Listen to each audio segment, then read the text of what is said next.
My name's David Domminney Fowler, but most people call me Dave, which is fine. I play guitar and sing and a little bit of keyboards in the Australian Pink Floyd, but I've been in various original bands before that over the years, and also been, to a big degree and now to a lesser degree, owner of Rogue Studios in London, which are a recording and rehearsal facility. I joined 5 years ago, and the band was already playing arenas, big theatres and large arenas, and doing festivals and stuff at that point.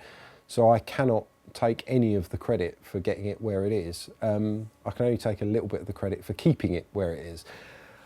But I was a fan of the band. I used to go and see the band before I joined it. And the thing that always struck me and still strikes me now is the difference between the Australian Pink Floyd compared to, let's say, the Counterfeit Stones or the Bootleg Beatles, is the fact that we don't dress up like Pink Floyd. And for want of a better word, and I don't mean this with any disrespect to those bands, because I think the Bootleg Beatles, Counterfeit Stones and these other bands, Limehouse, Lizzie, whatever, they are fantastic bands, they really are.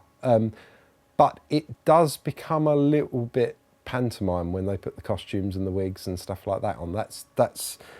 And I'd say that's the biggest difference between doing a Pink Floyd tribute band compared to doing any other tribute to any other band. The fact is, we don't have to dress up like that.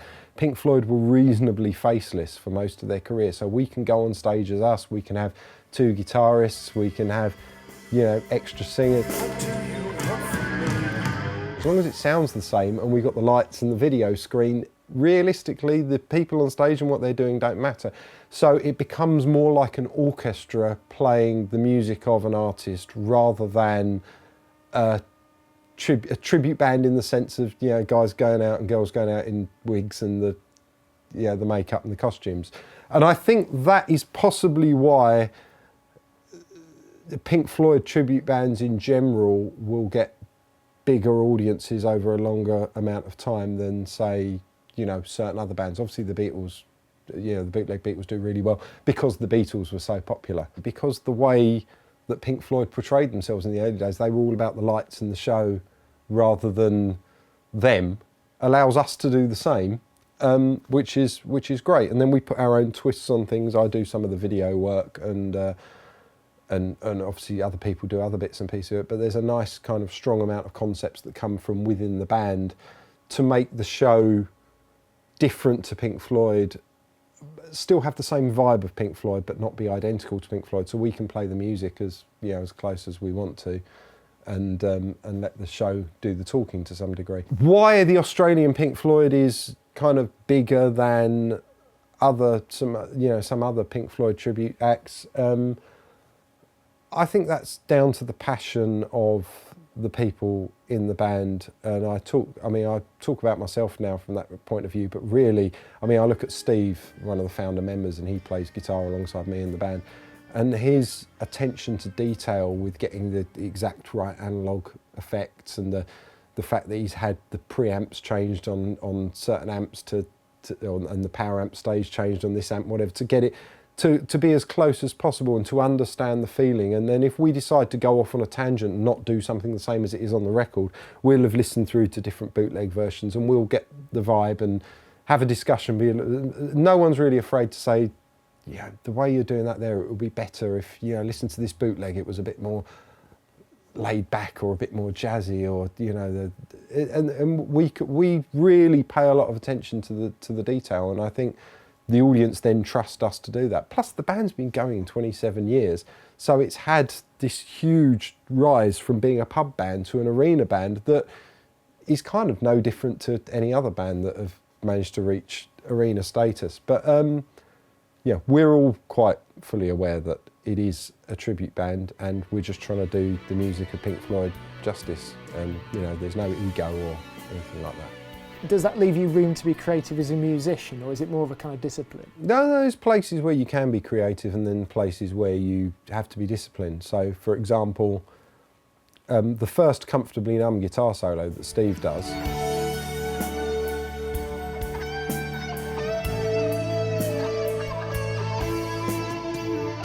everybody knows that solo note for note.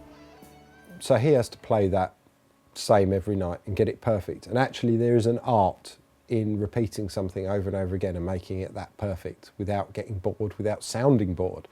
You know, from my point of view, I try and make everything I play that's so well rehearsed, and I do every night, I try and make it sound like it's the first time I've ever played it and try and give it that excitement. Now, there are places in the show I get to do the second Comfortably Numb solo, which is quite a lot sort of longer and more involved, and on the album it fades out, so I keep it as strict to the album as I can, to the point where it fades out, and then after that I've picked bits from live versions and made up my own thing, and sometimes an extra bit gets slipped in here or there. So yeah, from that point of view I get to be creative as long as it keeps the vibe of Pink Floyd. On Another Brick in the Wall Part 2, we put in 2 guitar solos, a guitar solo, keyboard solo and guitar solo. And I do both of the guitar solos. So the first one I do, I'm trying wherever possible to get it as identical as possible to the album. You know, the tones, the harmonics, the way I want it to sound like the album. I want someone to shut their eyes and think that I'm miming. You know, that would be the ultimate praise, really.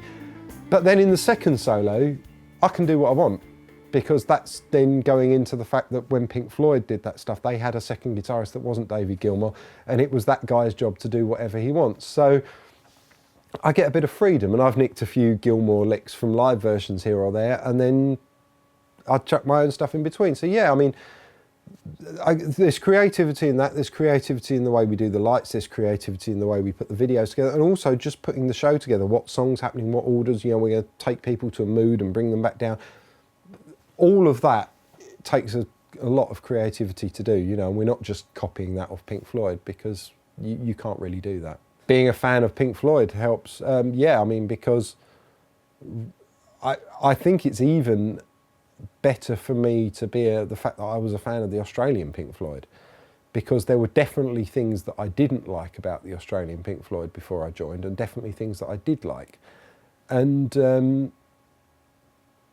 I would say that and I understand why some of those things that I didn't like before I joined, why they had to do them. You know, I understand now certain things are budgetary requirements. You know, we don't have Pink Floyd's budget, so from that point of view, there are certain things that I'd like to see in there that couldn't be done in 2003 that now can be done because lasers are cheaper or lights are cheaper or whatever. You know, if every year you look back at the last year and you think what bits were good but what bits were bad, you know, and watch your own show critically and go, you know, sometimes I watch the shows in fast forward and it seems like there's a red light, then there's a green light, then there's a blue light, then there's a red light and green light, and you watch these things at high speed and suddenly you see patterns within the lights, and that's something we did a while back, and we wanted to break that. We were like, no, this is becoming formulaic. You start a song in this mood and move to there, and they go, and people wouldn't notice it at slow motion, but you watch it at high speed and you don't. So now that's something we want each song to have its own look and its own mood. So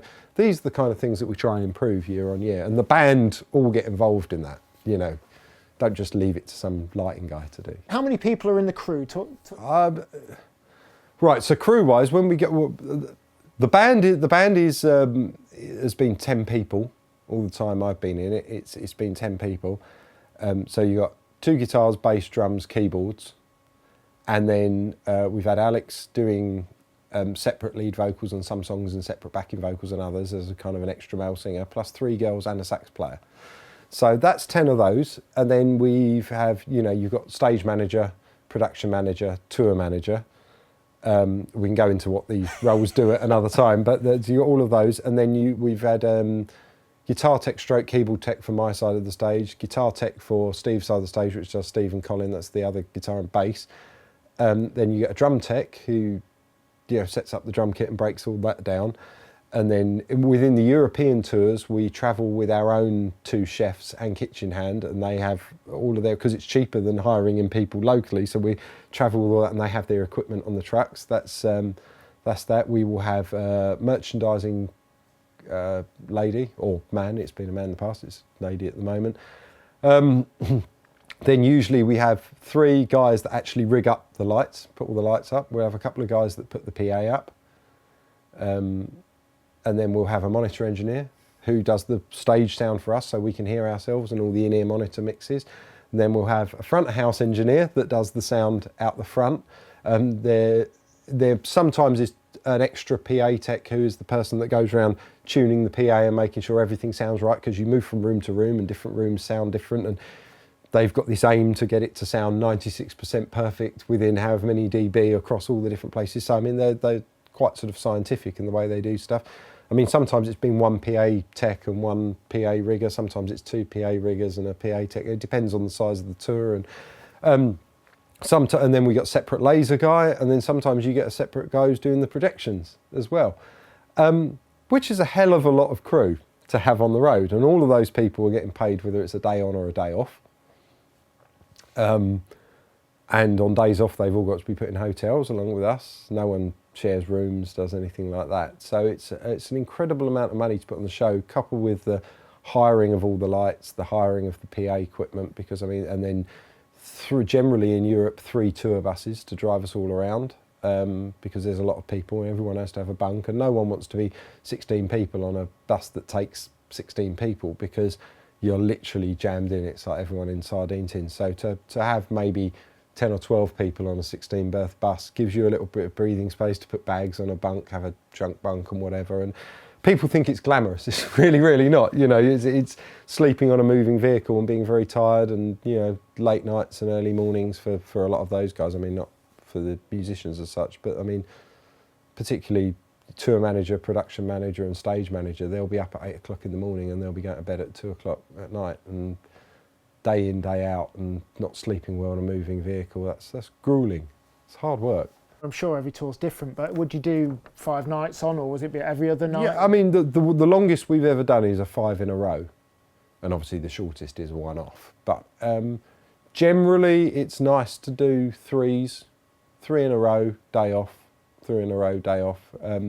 And they would be different venues, or Yeah, different venues. Generally, you don't do 2 nights in somewhere. It's rare we do 2 nights somewhere. I mean, it happens, and it's very nice because the crew don't have to break everything down afterwards or do the setup the next day. So it's people tend to like the 2 in a row. But if you end up in a place that you're doing 2 in a row, next year they'll just put you in a bigger venue, because you're paying one set of wages to the crew and getting twice as many people in. So from a financial point of view, it's better to play an arena to 8,000 people than do 2 nights in a theatre to 4,000 a night.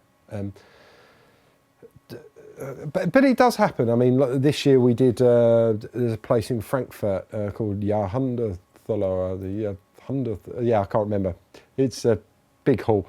And it does about, it's about 3,000 capacity, something like that. And we do 2 nights there and sell it out. So next year we're doing the arena there, and we've only got 1 night at the arena, which makes a lot more financial sense. It means that we can do another town, still have the same amount of gigs, do another town and introduce our band to another area, which might be a smaller venue, might have to start in a 1,000 capacity place and build up in that area and see how it goes. And blogs kind of have a lot to answer for when you come to one track, because, you know, as we've talked about a lot, is they don't really invest anything of themselves in any of these tracks, in any of these bands. And it doesn't have to be good either.